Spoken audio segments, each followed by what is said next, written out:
कोण आहे माहिती आहे? माझं नाव माहित आहे? मी तात्या गंजू.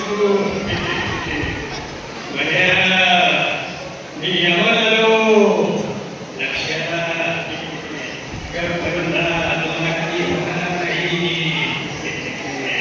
आता माझा आत्मा तुझा आत्मा आहे. ओम भगवी भावो हरी भगवासे ओम ओम भट स्वाहा. तर म्हणजे हसणं ही देवाने एक दिलेली मानवाची शक्ती आहे. पण याचा आनंद आपण कोणी घेत नाही. सगळ्यांना माहिती आहे, सगळी टेन्शन मध्ये आहे. कुठलं ना कुठलं तर टेन्शन असतं. तुम्ही बघा